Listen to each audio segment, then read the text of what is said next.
Friends, आज हम देखने वाले क्लास 10th के 4th चैप्टर बायोलॉजी का अनुवंशिकी तथा जैव विकास का ऑब्जेक्टिव क्वेश्चन एंड आंसर। तो आइए हम आज के फर्स्ट नंबर क्वेश्चन पर चलते हैं। तो आज का हमारा फर्स्ट नंबर क्वेश्चन है कि द ओरिजिन ऑफ स्पीसीज का नामक पुस्तक किसने लिखी थी। Correct, the origin of species नामक पुस्तक किसने लिखी थी। तो किसने लिखी थी? डार्विन ने लिखी थी। किसने लिखी थी? डार्विन ने लिखी थी। ठीक है, फिर देंगे नेक्स्ट क्वेश्चन। हमारा 2 नंबर क्वेश्चन है कि मनुष्य में कितने जोड़े गुणसूत्र पाए जाते हैं। तो कितने जोड़े पाए जाते हैं? तो 23 जोड़े पाए जाते हैं। कितने जोड़े पाए जाते हैं? तो 23 जोड़े गुणसूत्र पाए जाते हैं। ठीक है, फिर देंगे नेक्स्ट क्वेश्चन कि 3 में कीटों के पंख चमगादड़ के पंख किस तरह के भिन्न के अंग हैं। करे, कीटों के पंख चमगादड़ के पंख से किस तरह के अंग हैं। सॉरी, चमगादड़ के पंख किस तरह के अंग है। तो किस तरह के अंग है? तो समृद्धि अंग है। किस तरह के अंग है? समृद्धि अंग है। ठीक है, फिर देंगे नेक्स्ट क्वेश्चन 4 नंबर है कि वर्तमान प्राणियों में कुछ संरचनाएं ऐसी पाई जाती है जिनका शरीर में अब कोई उपयोग नहीं रह गया है। ऐसी संरचनाओं को क्या कहते हैं? तो क्या कहते हैं? उसे हम कहते हैं अवशेषी अंग कहते हैं। क्या कहते हैं? अवशेषी अंग हम कहते हैं। ठीक है, तो आइए, ठीक है, फिर देखेंगे नेक्स्ट क्वेश्चन। हमारे 5 नंबर क्वेश्चन है कि जिन शब्द की प्रस्तावना किसने की थी। जिन शब्द की प्रस्तावना किसने की थी? तो इस वाटसन की थी, वेंडेन एंड वेंडल। इसमें से कोई नहीं की थी, यानी कि नॉन ऑफ दीज हो गई। इसमें कोई ऑप्शन नहीं दिया है। ठीक है, फिर देखेंगे नेक्स्ट क्वेश्चन 6 नंबर क्वेश्चन है कौन सा वैज्ञानिक मंडल के नियमों की पुनः खोज से संबंधित है। करे कि कौन से वैज्ञानिक मंडल के नियमों की पुनः खोज से संबंधित है। कौन सा वैज्ञानिक है? तो शर्मक है। कौन है? तो शर्मक है। ठीक है, फिर देखेंगे नेक्स्ट क्वेश्चन।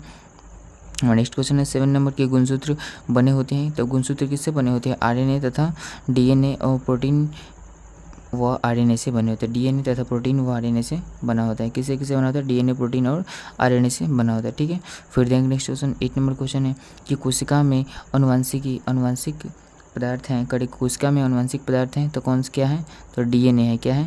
तो डीएनए है। ठीक है, फिर देखेंगे नेक्स्ट क्वेश्चन है कि जिन शब्द किसने प्रस्तुत किया था। करेगी जिन शब्द किसने प्रस्तुत किया था। तो किसने प्रस्तुत किया था? तो जॉनसन ने किया था। किसने किया था? जॉनसन ने किया था। ठीक है, फिर देखेंगे नेक्स्ट क्वेश्चन 10 नंबर क्वेश्चन है कि मलेरिया उत्पन्न करने वाला मच्छर मादा एनीफिलिस मच्छर किस तरह के जल में उत्पन्न होते हैं। किस तरह के जल में उत्पन्न होते हैं? तो गंदा जल में उत्पन्न होते हैं। किस तरह के जल में? तो गंदा जल में उत्पन्न होते हैं। ठीक है, फिर देंगे नेक्स्ट क्वेश्चन 11 नंबर क्वेश्चन है डेंगू उत्पन्न करने वाले मच्छर किस तरह के जल में उत्पन्न होते हैं। करे कि डेंगू उत्पन्न करने वाले मच्छर किस तरह के जल में उत्पन्न होते हैं। तो किस तरह के जल में? तो साफ जल में उत्पन्न होते हैं। ठीक है, फिर देंगे नेक्स्ट क्वेश्चन हमारा 12 नंबर क्वेश्चन है कि अवशेषी अंग का उदाहरण है। करेगा अवशेषी अंग का उदाहरण है। तो अवशेषी अंग का उदाहरण कौन सा है इसमें? तो आपका कौन हो जाएगा? कर्णपल्लव की पेशियाँ, पुच्छ कशेरुकी और निषेचक पटल और इनमें से सभी। तो कौन जाएगा? निषेध में से सभी, ऑल ऑफ दीज हो जाएगा। ठीक है, फिर देखेंगे नेक्स्ट क्वेश्चन समजात अंगों के उदाहरण है। करेगी समजात अंगों के उदाहरण कौन सा है? तो हमारा हाथ तथा, तो कौन सा उदाहरण है? तो हमारा हाथ तथा कुत्तों के अग्रपाद किसके उदाहरण है? तो किसके उदाहरण है? तो समजात अंगों के उदाहरण हैं। मतलब कि हमारा हाथ और कुत्तों के अग्रपाद हमारे किसके उदाहरण है? तो समजात अंगों के उदाहरण है। ठीक है, विकासीय दृष्टिकोण से हमारी किससे अधिक समानता है। करेगी विकासीय दृष्टिकोण से हमारी किससे अधिक समानता है? तो चिंपैंजी से है। किससे है? तो चिंपैंजी से हमारी अधिक समानता मिलती है। ठीक है, फिर देखेंगे नेक्स्ट क्वेश्चन 15 नंबर है कि लैंगिक जनन के उपरांत संतानों में अलैंगिक जनन की अपेक्षा होगी। करेगी लैंगिक जनन के उपरांत संतानों में अलैंगिक जनन की उपेक्षा क्या होती है? तो अधिक होती है। कि क्या होती है? अधिक होती है। ठीक है, संतानों की अपेक्षा अधिक होती है। किसमें?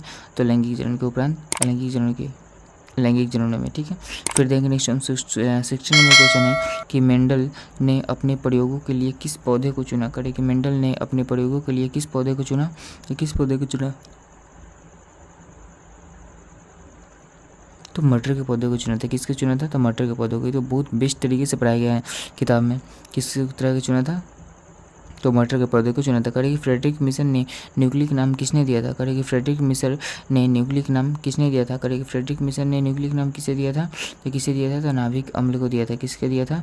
तो नाभिक अम्ल को दिया था। ठीक है, फिर देखेंगे नेक्स्ट क्वेश्चन किसने प्रमाण दिया कि जीन गुणसूत्र का भाग है। करेगी किसने प्रमाण दिया कि जीन है जो गुणसूत्र का भाग? किसने दिया था? तो 1902 में दिया था। किसने? टी बवेरी एवं W.S. सटन ने दिया था। किसने दिया था? टी बवेरी और W. सटन ने। फिर देखेंगे नेक्स्ट क्वेश्चन 19 नंबर क्वेश्चन है प्रत्येक गुणसूत्र 2 कुंडली धागों का बना होता है जिसे कहते हैं, क्या कहते हैं? तो उसे हम क्या बोलते हैं? तो उसे हम बोलते हैं अर्ध गुणसूत्र बोलते हैं। क्या बोलते हैं? अर्ध गुणसूत्र बोलते हैं। यानी कि 2 कुंडली धागों से बना होता है जिसे क्या बोलते हैं? तो अर्ध गुणसूत्र बोलते हैं। ठीक है, 20 में कि वे अंग जिनकी उत्पत्ति तथा जिनकी उत्पत्ति तथा मूल रचना में तो समानता होती है, कार्य के अनुसार उनकी बाह्य रचना में परिवर्तन हो जाता है को कहते हैं। बाह्य रचना में परिवर्तन हो जाता है उसे हम क्या बोलते हैं? तो समजात अंग बोलते हैं। क्या बोलते हैं? समजात अंग बोलते हैं। मतलब का क्वेश्चन कार्ड है कि वे अंग जिनकी उत्पत्ति तथा मूल रचना समान होती है, जिनकी उत्पत्ति तथा मूल रचना समानता होती है में तो समानता होती है, मानी कि उत्पत्ति भी समान होती है और मूल रचना भी समान होती है, समान होती है के कार्य अनुसार उनकी बाह्य रचना में परिवर्तन हो जाता है, उनकी बाह्य रचना में परिवर्तन हो जाता है। ठीक है, उसको हम क्या बोलते हैं? तो उसको हम क्या बोलते हैं? समजात अंग बोलते हैं। ठीक है, फिर देखेंगे नेक्स्ट क्वेश्चन 21 नंबर क्वेश्चन है, शरीर में भोजन का पचना किस प्रकार की अभिक्रिया है? शरीर में भोजन का पचना किस प्रकार की अभिक्रिया है?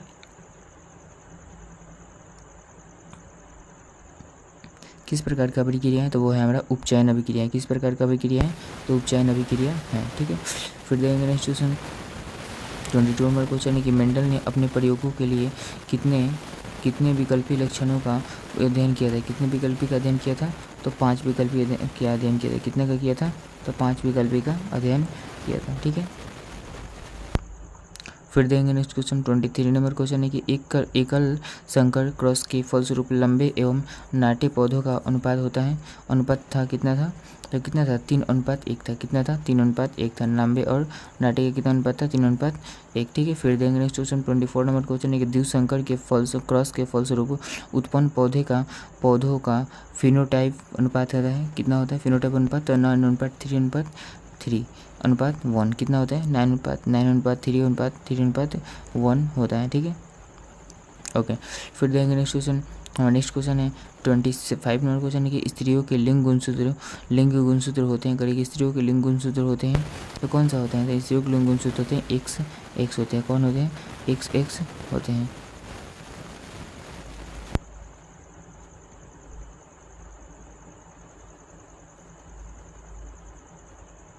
ठीक है, फिर देखेंगे नेक्स्ट क्वेश्चन 26 नंबर क्वेश्चन है कि पुरुषों में लिंग गुणसूत्र होते हैं। करेंगे पुरुषों में लिंग गुणसूत्र क्या होते हैं? तो पुरुषों में लिंग गुणसूत्र क्या होते हैं? पुरुषों में लिंग गुणसूत्र होते हैं आपका एक्स वाई होते हैं। क्या होते हैं? एक्स और वाई होते हैं। ठीक है, और महिला में क्या होती है? एक्स होती है। ठीक है, फिर देखेंगे नेक्स्ट क्वेश्चन 27 नंबर क्वेश्चन है कि प्राकृतिक वर्ण द्वारा जैव विकास के सिद्धांत की परिकल्पना किनके द्वारा की गई थी? करेंगे प्राकृतिक वर्ण द्वारा जैव विकास के सिद्धांतों की परिकल्पना किनके द्वारा की गई थी? तो किनके द्वारा की गई थी? तो की गई थी आपका डार्विन के द्वारा की गई थी। किनके द्वारा? तो डार्विन के द्वारा की गई थी। ओके, फिर देंगे next question. Next question 28 number question है कि मनुष्य का वैज्ञानिक नाम क्या है? तो मनुष्य का वैज्ञानिक नाम है आपका क्या? तो होमो सेपियंस नाम है। क्या नाम है? होमो सेपियंस है। ओके, फिर देंगे नेक्स्ट क्वेश्चन। नेक्स्ट क्वेश्चन है 29 नंबर क्वेश्चन है कि मानव का यानी कि उद्भद्र कहाँ हुआ था? करें कि मानव का उद्भद्र कहाँ हुआ था? तो कहाँ हुआ था? तो वो हुआ था आपका अफ्रीका में हुआ था। कहाँ हुआ था? अफ्रीका में हुआ था। ओके, फिर देखेंगे नेक्स्ट क्वेश्चन।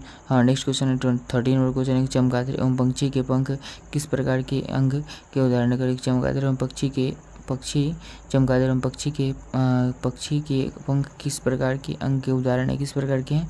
तो किस प्रकार के हैं? तो वो हमारा समरूप का है। किस प्रकार का?